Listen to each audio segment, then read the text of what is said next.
আমি শুক্রবারও বলেছিলাম যে আমাদের গাড়ি চেক করুন, কোনো অসুবিধা নেই, কিন্তু মুখ্যমন্ত্রী মমতা বন্দ্যোপাধ্যায় উনিও একজন এমএলএ।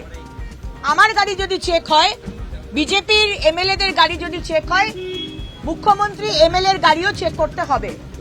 তো যদি চেক না করা হয়, কাল থেকে আমাদের গাড়িও আমরা চেক করতে দেব না, সোজা কথা।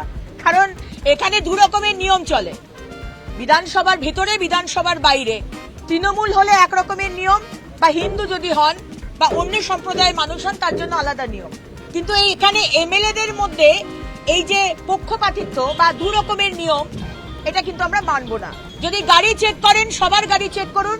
টিএমসির করছেন, বিজেপিরও করছেন, আমি শুনছি, আমি দেখছি। কিন্তু মুখ্যমন্ত্রী আমাদের উপরে নন, মুখ্যমন্ত্রী একজন এমএলএ, তার গাড়িও সে 2 নম্বর দিয়ে ঢুকুক আর 3 নম্বর দিয়ে ঢুকুক, তার গাড়িও চেক করতে হবে। আপনার বাংলার বাঘ, যাকে আপনি বাংলার বাঘ বলেন, আপনার কাছে বাংলার বাঘ অনুব্রত মণ্ডল স্যার, আশুতোষ মুখার্জি নন।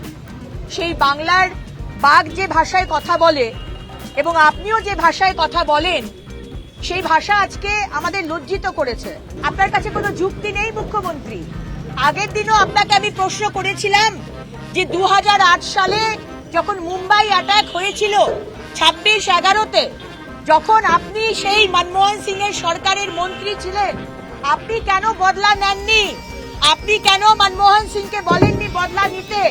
আজকে আপনি মোদিজিকে নিয়ে বলছেন, মোদিজির নাম বের করে দিচ্ছেন আপনাদের রেজলিউশন থেকে, অপারেশন সিঁদুরের নামটা কেটে দিচ্ছেন রেজলিউশন থেকে।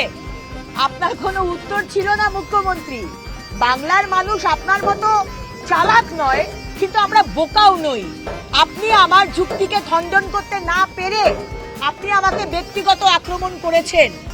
ব্যক্তিগত আক্রমণ আপনি করতেই পারেন, কিন্তু প্রশ্ন আমরা করে যাব, আপনি এবং আপনার সরকার বাংলার মানুষের ওপর যে অত্যাচার করে গেছেন এই 15 বছর, শুধু ওই এদিক ওদিক আর গোল গোল কথা বলে আপনাকে তো আমরা ছাড়বো না মুখ্যমন্ত্রী।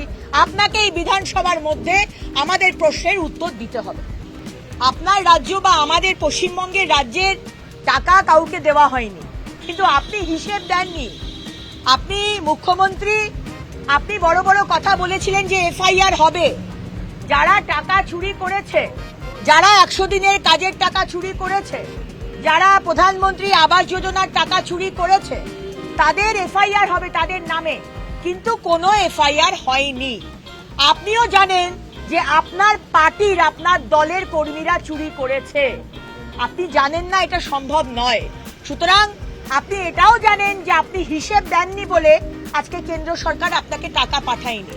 সারা ভারতবর্ষে অনেক অবিজেপি শাসিত রাজ্য আছে, তারা যদি হিসেব দিয়ে টাকা পায়, আপনি কেন পাচ্ছেন না? আর তার উপর রাজনীতি করছেন, বাংলার মানুষকে বিভ্রান্ত করার চেষ্টা করছেন, ভুল বোঝাচ্ছেন, এতে কোনো লাভ হবে না।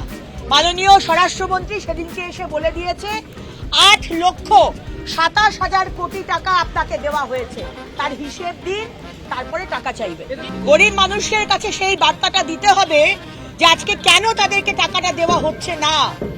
মুখ্যমন্ত্রীর দলের কর্মীরা, তারা যদি টাকা চুরি করে, কেন্দ্র সরকারের দেওয়া টাকা, গরিব মানুষের টাকা, গরিব মানুষের বাড়ি হবে তার টাকা, গরিব মানুষের শৌচালয় হবে তার টাকা, গরিব মানুষের জন্য যে টাকা 100 দিনের কাজের টাকা, সেই টাকা মুখ্যমন্ত্রী মমতা বন্দ্যোপাধ্যায় আপনার নেতৃত্বে চুরি হয়েছে। আপনি চুরি করেছেন কিনা সেটা তদন্ত বলবে, কিন্তু আপনি হচ্ছেন মুখ্যমন্ত্রী, আপনার দলের সুপ্রিমো। আপনার নেতৃত্বে আপনার দলের যদি চুরি হয়, তার দায় আপনার উপর বর্তায়। সুতরাং বাংলার মানুষকে বুঝতে হবে, এবং তারা বুঝছে যে আজকে এই মুখ্যমন্ত্রী শুধু গোল গোল ভুজুং ভাজুং বোঝালেই তো হয়ে যাবে না। হিসেব আমরা দিয়ে দিয়েছি কত টাকা দেওয়া হয়েছে, সেই টাকার হিসেব আপনি দিন, কিসে কিসে খরচা করেছেন, আবার করে টাকা আপনি পেয়ে যাবেন।